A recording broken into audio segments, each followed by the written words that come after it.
মীন পালনেৰে কেনেকৈ স্বাৱলম্বিতাৰ পথ বাছি ল'ব পাৰে এই উদ্দেশ্যে আগত ৰাখি জনাইত প্ৰথমবাৰৰ বাবে ৰূপায়ণ কৰা হৈছে মীন পালন প্ৰশিক্ষণ আৰু মাছৰ পোনা বিতৰণ কাৰ্যসূচী।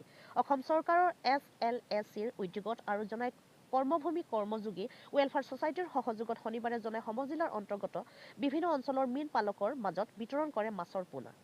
জানিব পৰা মতে গালি, চিগাঁও, ৰায়াং, বিজয়পুৰ, বাহিৰচিলে, বাহিৰজোনাই কেমি পঞ্চায়তৰ প্ৰায় শতাধিক মীন পালনৰ মাজত বিতৰণ কৰে ৰৌ, বাহু, কুৰি, মালি, গ্ৰাছ কাপ, চিলভাৰ কাপ, ভাঙোন আদি উন্নত মানৰ মাছৰ পোনা।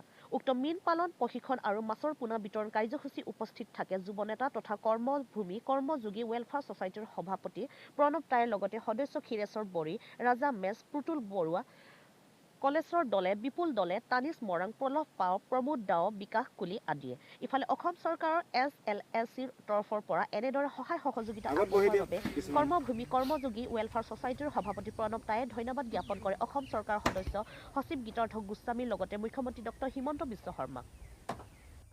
অসম চৰকাৰৰ SLSCৰ উদ্যোগত আৰু কৰ্মভূমি কৰ্মযোগী ৱেলফেয়াৰ ছ'চাইটিৰ সহযোগত আজি জোনাইত মীন পালন প্ৰশিক্ষণ আৰু তথা মাছ পোনা বিতৰণ কাৰ্যসূচীটো লৈছোঁ। অনাগত দিনত আমাৰ জোনাইত 500ৰ পৰা 1000 যুৱকক লৈ মৎস্য পালনৰ জৰিয়তে স্বাৱলম্বী হ'ব পাৰি। মাননীয় মুখ্যমন্ত্ৰী ডাঙৰীয়াই বিভিন্ন ধৰণে বিভিন্ন পদক্ষেপ লৈছে স্বাৱলম্বিতাৰ। সেই ক্ষেত্ৰত আমাৰ জোনাইটো গুৰুত্ব প্ৰদান কৰাৰ কাৰণে তেখেতলৈ অশেষ ধন্যবাদ জ্ঞাপন কৰিছোঁ। অনাগত দিনত যাতে আমি মৎস্য পালনৰ জৰিয়তে আমাৰ জোনাই বজাৰখন থলুৱা যুৱকসকলৰ জৰিয়তে আমি দখল কৰিব পাৰোঁ, সেইটো কাৰণে প্ৰচেষ্টা চলাইছোঁ।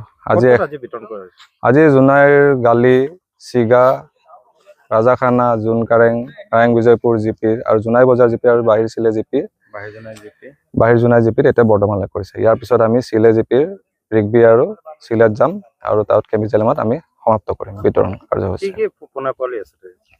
ইয়াত আছে ৰৌ, বাহু, কুহি, মালি, গ্ৰাছ কাপ, আপোনাৰ চিলভাৰ কাপ আৰু ভাঙোন আৰু মিৰিকা আছে। ভাল ভাল জাতৰ উন্নত মানৰ কোৱালিটি আমি বিশেষকৈ দিছোঁ আৰু মাননীয় মুখ্যমন্ত্ৰী ডাঙৰীয়াক বহুত বহুত ধন্যবাদ জ্ঞাপন কৰিছোঁ এনে পদক্ষেপ লোৱাৰ কাৰণে। আৰু সেই ক্ষেত্ৰত আমাক সহায় সহযোগ কৰাৰ কাৰণে অসম চৰকাৰৰ SLSCৰ সদস্য সচিব মাননীয় গীতাৰ্থ গোস্বামী ডাঙৰীয়াক অশেষ ধন্যবাদ জ্ঞাপন কৰিছোঁ। আৰু আপোনালোকৰ যিটো পেকেট আছে পেকেটত কিমানকৈ পোৱালি থাকে? এতিয়া আমি 1 কেজিকৈ দিছোঁ, 1 কেজিকৈ দিছোঁ। আমি এতিয়া যিহেতু ছিজন এতিয়া পানী কমটি হৈ আছে আৰু সেইটো কাৰণে আমি কোৱালিটি চাই মেলি দিছোঁ। যিকেইজনক বিতৰণ কৰা হৈছে